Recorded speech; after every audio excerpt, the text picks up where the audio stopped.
A 2025 travel trailer that I'm actually impressed with. Welcome to HBRV Lifestyle. They call me the Honey Badger because I give it to straight and transparent about the RV business. This is the 2025 Forest River Wildwood Heritage Glen 270FKS. It has 2 slide outs, lots of storage, and an amazing kitchen. If this is the first time you have seen one of my videos, I do about a 10-minute walk around of the entire travel trailer and talk about it without any special effects, sound effects, or weird editing. So let's get started. You got a power tongue jack, 2 5-gallon propane tanks, and an area to put 2 12-volt batteries.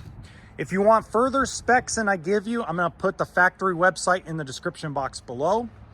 Here for the weight sticker, it's 8,243 pounds dry, 33 feet 9 inches if you take a tape measure to it. So it's considered a 27 foot, but if you take a tape measure to it, it's just under 34 feet. Your GVWR is 9,925 pounds with 2 4,400 pound axles on 15-inch rims. So this just under 34 foot travel trailer actually is really good for camping at national parks where they limit you to 36 feet in most of them. Not all of them, but most of them. Looks like it has electric stabilizers on it. The exterior looks pretty similar to 2024. It's still really nice. I like it. Except for the logo. The logo's, I'm on the fence about the logo. That's okay. You know, they think it's cool. All right, underneath the slide out, you have more storage. And with a front kitchen floor plan like this, generally most of your storage is going to be in the rear or in the slide outs. There's not going to be a lot of pass-through storage up front, and you'll see why when we go inside. This particular one is 50 amp service, which means you can have 2 air conditioners on it. Now, here's something I really like about this particular trailer. Not necessarily Heritage Glen, but this trailer itself. All of your hookups are in the back. So you're not trying to figure out, oh, look, it's in between the slides, so I got to try to make it work. No, you know when you back into a campsite, everything from your power cord to your water hookups are all in the rear, which I really think that's an advantage, especially if you're kind of a rookie. Now, you also have an area to put your sewer hose. Those were locked, and I don't have a DB key, but that is underbelly storage. You got your hitch on the back. It's pre-wired for a backup camera, and it's already ready for the Lippert roof ladder. Now, most of you have been asking me, why are roof ladders going away? Slowly but surely, within the next 5 years, this is what you're going to see. They're not going to put the ladders like they do on that other one. It's going to be like this, and you got to buy the ladder aftermarket. You can thank the less than 0.25% of RVers for that get upset and sue because they fall off a ladder or something goes wrong. So what does a company do? They take it away, make you get it, that way you're liable. Okay, so blame the people, don't blame the company. And I'm serious about that.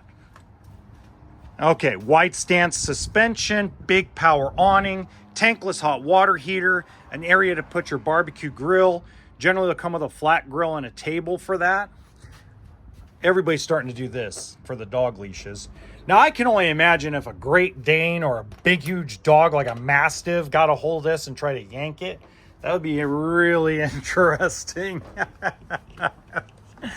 All right, inside, it is gorgeous. Lots of windows. They're tinted. So that way we don't have all the glare. If you notice, a lot of the trailers I do without the lights have a lot of glare, and I have to apologize. Notice there isn't very much glare in here. You got clear, good, natural light, big windows. I like the window frames interior. It looks fabulous. I know a lot of people are not a fan of the really dark brown or blacks or charcoals, but see, I like this. This is very nicely contrasted. Interior design is a lot of what people are paying attention to when they buy an RV. Whether you agree with that or not, whether you look at quality, whether you have a tank or whatever the case may be, this is what folks look at, right? So you got your recliners, your booth dinette, big, huge kitchen. We'll open up some of the cabinets real quick as we talk. Really good stuff.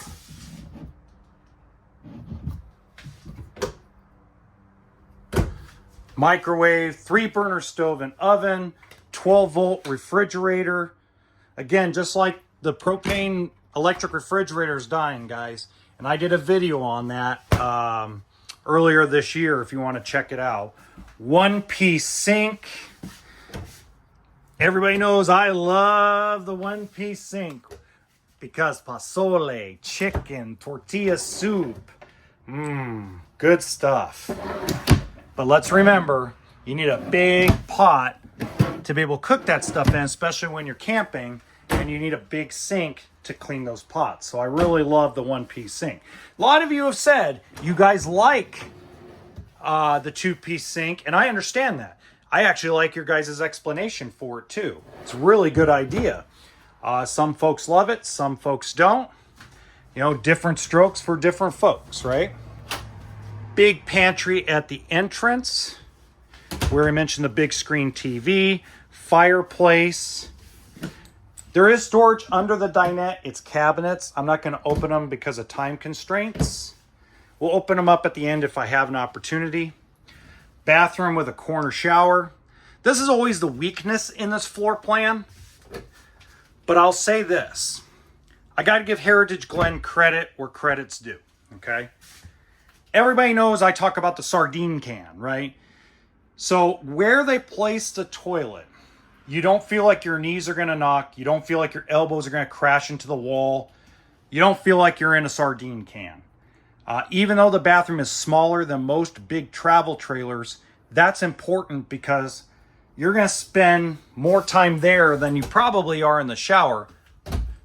Ladies, I'm sorry about that. I mean, I know the gentlemen of this video really need to learn how to speed things up. But the reality is that you're going to feel very comfortable in there.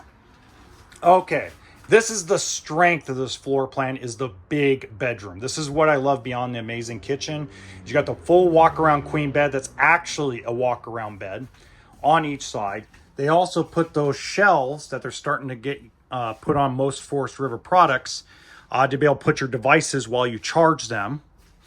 Okay, so instead of having a nightstand thing right here where you can hit your elbows, hit your knees when you're sleeping, they put it right here.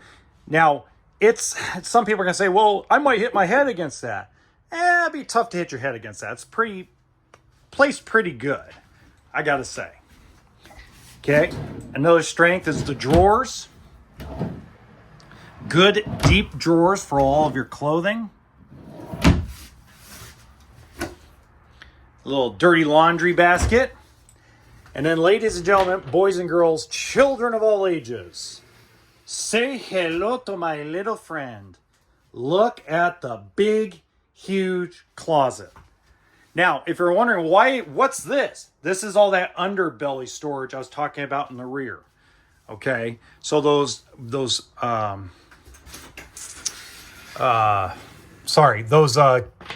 doors we were looking at earlier, that's how they open. And then on this side, ladies and gentlemen, boys and girls, children of all ages, more closet space and washer dryer prep. So you could put a stackable, you could put a combo. Now, I recommend a combo washer dryer because you don't lose the hangable clothing space, and you can put your 4, 5, 6 pieces of laundry in the combo washer dryer, walk away, go enjoy your day, and 3 hours later, your clothing will be done. So that's the way I like to do it, because the stackable, you got to come back and switch the laundry. If you have the combo, you don't necessarily have to switch the laundry.